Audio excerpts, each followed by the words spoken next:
99.8% sure that everything will just bolt right on and work perfectly, but you gotta test it out. Okay, we're on episode 3 of the CTS-V V2, not the V2 chassis, not the kit. Wait, so what? Let's redo that. All right, we're on episode 3 of the CTS-V angle kit design. The next step is putting the kit on the car, and I have to make a couple cuts. We're gonna go over to the bandsaw, put your safety glasses on, make some cuts. You guys are probably gonna need to use an angle grinder or a little bandsaw or a sawzall, but we have a bandsaw, so that's what we're gonna use.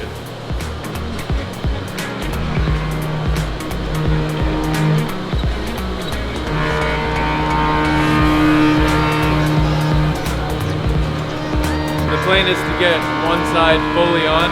Let's see how it goes. Because we 3D scanned everything, 99.8% sure that everything will just bolt right on and work perfectly, but you gotta test it out. So we're gonna do that. Sometimes visually you see things that normally you wouldn't on a computer.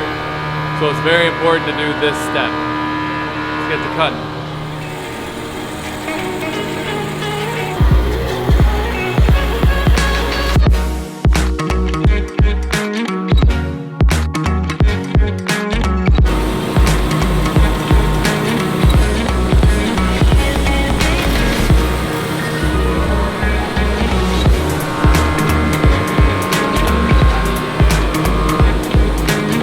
Beautiful.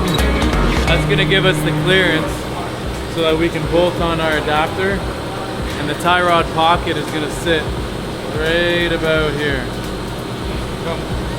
Come with me. Come on. I'm here. We're going to have to redo this, but I'll just try to piece it together for you. This is going to house a nut that gets welded in by yours truly. Gonna bolt here. This is gonna bolt there. Okay. And then we're gonna join the parts with these alignment cutouts. That's gonna go like that. This in there. You're gonna have to redo this with rain later, but it's perfect. Okay, so that's where your new tie rod point is going to go. Okay, and then it's going to be all braced together. Let's see how many parts I can hold with one hand. And then this is just a clearance for a socket to tighten down this bolt. And then there's one more little gusset piece that's going to join the two parts together. That'll go there. Okay, you'll see it. You'll see it. I showed you on the computer, you'll see it. It's gonna work, and it's gonna give this car a lot more angle, because you can see right off the bat, because it's a front rack car, if we want to lower the accrement, we need to move the tie rod point in towards the frame rail, and then our ratio is being shortened by that distance. So the same amount of rack travel is going to turn this knuckle a lot further in this spot than it did here. Give us more steering angle. Okay, so when we come back, Rain's going to have it all souped up. He knows how I work. He should be able to put it together. Isn't that right, Rain?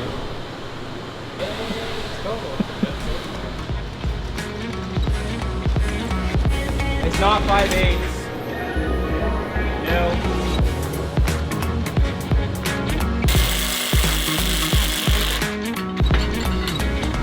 I honestly don't know.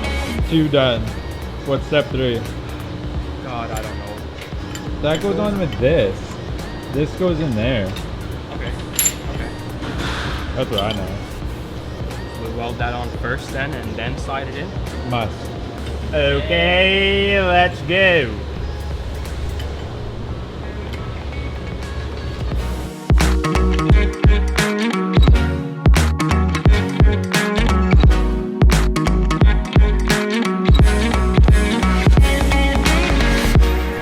What are you thinking, Rain?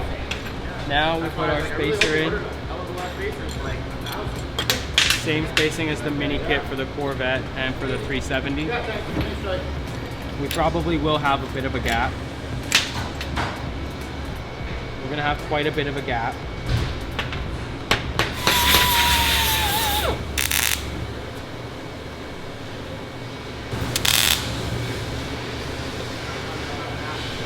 You're already shaking your head no, right?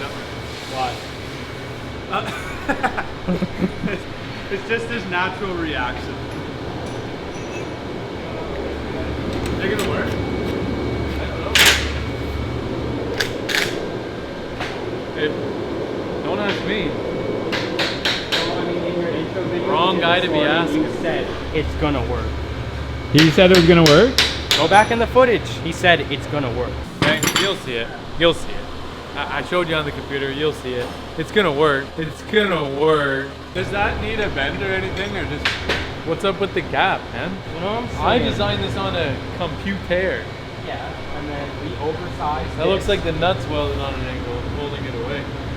No, That's what it looks like. definitely not. Granted, you kind of be looking that The way. nut is that way, completely though. flat. Completely flat. Is the nut supposed to be flush to the front? Let me see. Or does the nut stick out? The nut's supposed to be flush. So then I gotta use this side. Yeah. Then we gotta take more material. Sure. I don't think your plate is square that you have. It is square. You're positive. Look at the side of it, man. It's not straight. No, it's square.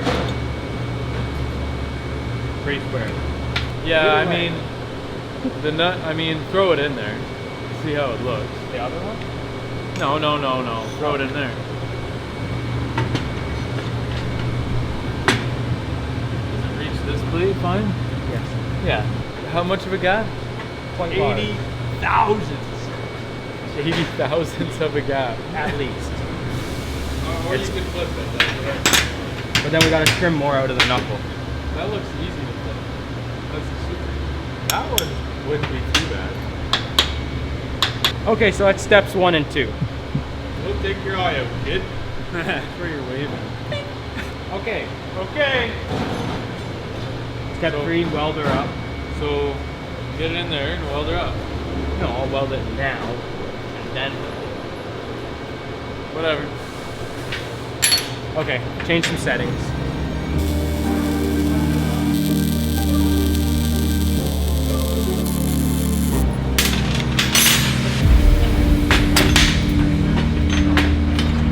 Everything's a hammer if you use it like a hammer.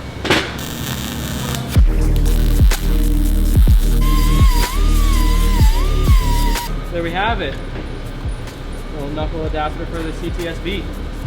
Definitely learned some things, some improvements can be made, but that's the beauty of cutting our own parts and prototyping everything in-house, is we can change it before customers get any, make any improvements before they go out. Just enough room for an impact socket. So if they can fit an impact socket, it'll fit a chrome, no problem. The next day.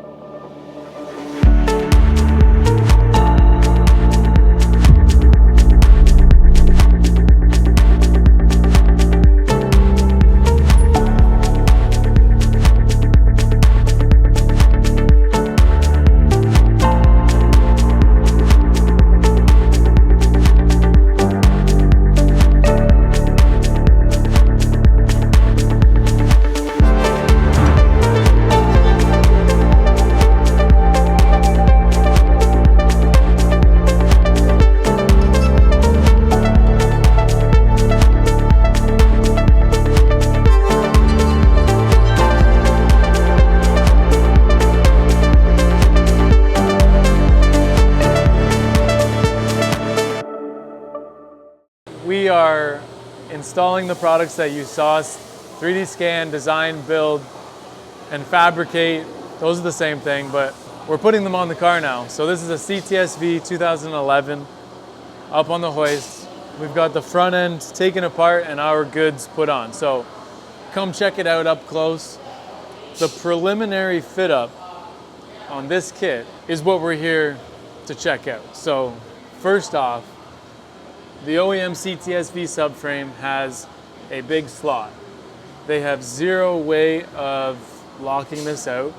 So looking at forums, looking at Facebook groups, it's really common for drivers to lose their alignments on these cars because that slot, the only way to hold the arm in place is with these little lines that GM decided to put on the arm that they thought would keep it there, but it doesn't. First order of business was we scanned the subframe, and I'm gonna make an Ackerman plate style lockout system that will give you some adjustment. You're gonna need to drill a hole in this lower portion of the subframe because that's gonna act as a pin. And when I say Ackerman plate styles, I mean you're gonna have to remove the little bolt and you'll be able to change position and put that pin back in. Anyways, you guys will see us do that. That's gonna be a really good product for anyone in general because this is a problem with all of these cars. But further, the angle kit. So the angle kit fit right up. That's the beauty of 3D scanning. It bolts right in. Everything was perfect, exactly where it needed to be. It looks kind of funky because it's at a really low droop because he's got a helper spring here. So this whole setup would actually be quite a bit higher. The important parts are, is it gonna give you more steering angle? Is there any interference? Does your bump stop setup line up? Right now it's a little bit loose just because of that slot that I pointed out. But so far, everything's perfect. The bump stop's gonna contact the knuckle where we want it. The tie rod length and body we have in stock. There's a couple little things over here. The knuckle.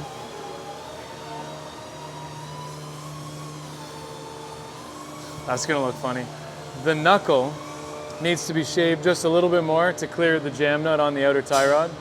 So right now our limiting factor is actually the jam nut contacting the knuckle.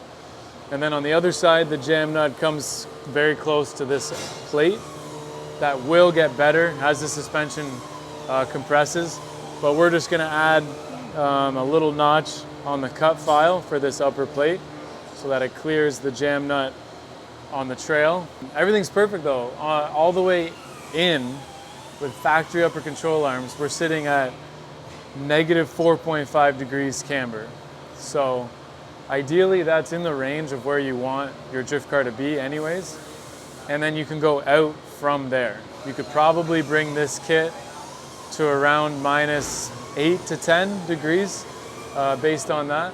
So everything's good. Everything's really good. There's nothing more that we really want to change other than the biggest problem, which isn't anything to do with the kit, dun dun dun, is the sway bar interferes with the wheel almost from factory. It's super close to hitting factory wheels at full lock, and full lock from factory is like 35 degrees. So normally that's fine. That's usually normal. Sway bars are always in the way. The problem with this car is very difficult to remove. You have to separate the motor from the subframe and drop the entire cross member to get it out. If you get it out, this is such a big car, and from factory it was designed to connect to the knuckle. This car is going to handle like crap if we take that sway bar off. So we're going to have to chop it in place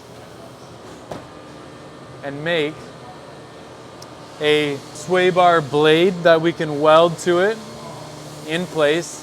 That's going to give us the clearance we need. And we're going to see how that process goes. What have we done that on before? I did that on my Corvette, but I did not do it in place. I was able to take it off and do it off the car. So this is a bit different. It looks doable, so we're going to see how it goes. Some of you guys might be wondering why I'm wearing the same shirt. We did we did not film this video on the same day. It's actually unwashed because I like Micah Diaz that much. All jokes aside, I don't do my laundry that often anyways, so it's not that big of a deal. The next steps to follow are we can do the install on the other side. Whenever we do an install, we always do the one side. We always do the one side off camera, and then we do the other side on camera, just so it's a lot smoother. and we have the tools that we need out individually, the right socket. In this case, you need a Torx, you need an Allen key, you need a couple random stuff. And then when we do the other side, it's much smoother, faster. Yeah. So the next step is to take the other side off, install it. Actually, cut that.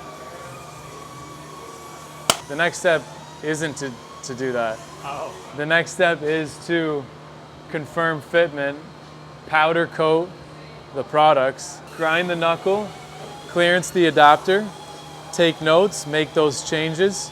We need to build the angle kit sheet, which is basically the installation on and assembly of the kit. So we need to get a list together of bolts, spacers, nuts, washers, build that whole thing out while it's getting powder coated so that when we assemble it, anyone can assemble it.